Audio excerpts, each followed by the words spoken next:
हलाको खान चंगेज़ खान का पोता था। वो एक जालिम, ताकतवर और जंगजू हुक्मरान था। उसकी ख्वाहिश थी कि वो दुनिया के तमाम बड़े इलाकों को फतह करके एक अजीम मंगोल सल्तनत कायम करे। उस ज़माने में बगदाद अब्बासी खिलाफत का दारुल हुकूमत था। यहाँ खलीफा अल-मुस्तासिम बिल्लाह हुकूमत कर रहा था। बगदाद एक हसीन, आबाद और इल्मी शहर था। यहाँ बड़े बड़े मदरसे, मस्जिदें, महलात और दुनिया की मशहूर लाइब्रेरी बैतुल हिकमत मौजूद थी। हर तरफ इल्म व दानिश की रोशनी फैली हुई थी। लेकिन बदकिस्मती से खलीफा ने अपने इर्द गिर्द नाहिल वजीरों को रखा हुआ था, जो सिर्फ चापलूसी करते थे और दुश्मन के खतरे से खलीफा को बेखबर रखते थे। हलाको खान ने ईरान और शाम के कई इलाके फतह करने के बाद बगदाद की तरफ पेशकदमी की।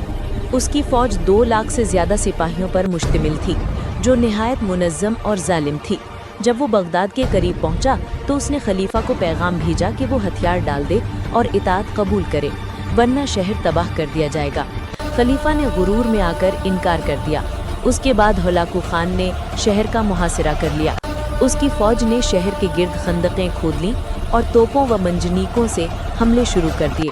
चंद दिनों बाद शहर की दीवारें टूट गईं और मंगोल फ़ौज शहर में दाखिल हो गई। जब मंगोल फ़ौज बगदाद में दाखिल हुई तो उन्होंने कत्लो गारित शुरू कर दी।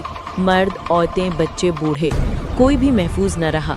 घरों को आग लगा दी गई, बाजारों को लूट लिया गया, मस्जिदों और मदरसों को तबाह कर दिया गया। हर गली में लाशें बिखरी थीं और हर इमारत राख बन गई थी। इल्म व दानिश का मरकज़ बैतुल हिकमत भी जला दिया गया। हज़ारों कीमती किताबें दजला दरिया में फेंक दी गई। मुअर्रिखीन लिखते हैं कि दरिया का पानी कई दिनों तक स्याह रहा, क्योंकि किताबों की स्याही इसमें घुल गई थी। बगदाद, जो कभी इल्म व तहजीब का गहवारा था, एक कब्रिस्तान में बदल गया। खलीफतुल मुस्तासिम को गिरफ्तार करके हलाको खान के सामने लाया गया। हलाको ने उससे कहा कि जब तुम्हारे पास इतना खजाना था तो तुमने अपनी फ़ौज को मजबूत क्यों नहीं किया? खलीफा खामोश रहा। हलाको ने हुक्म दिया कि खलीफा को कालीन में लपेट कर घोड़ों से कुचला जाए ताकि उसका खून ज़मीन पर ना गिरे। इस तरह 500 साल पुरानी अब्बासी खिलाफत का खात्मा हो गया। बगदाद की तबाही के बाद पूरा आलम इस्लाम सदमे में डूब गया। वो शहर जो इल्म और अदल की रोशनी फैलाता था, खाकस्तर बन गया। हज़ारों आलिम, फाजिल और तालिब इल्म मिट गए। इस्लामी दुनिया इल्म और हुकूमत दोनों से महरूम हो गई। मुसलमानों में कमज़ोरी, इंतशार और खौफ फैल गया।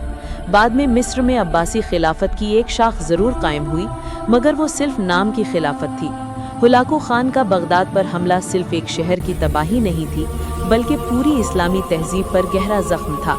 ये वाक़या हमें ये सबक देता है कि जब किसी कौम में नाइत्तेफाकी, कमज़ोरी और गफलत आ जाए तो वो कितनी ही ताकतवर क्यों ना हो, मिट जाती है। इत्तेहाद, ईमान और इल्म ही वो क़ुव्वत हैं जो किसी कौम को ज़िंदा रख सकती हैं।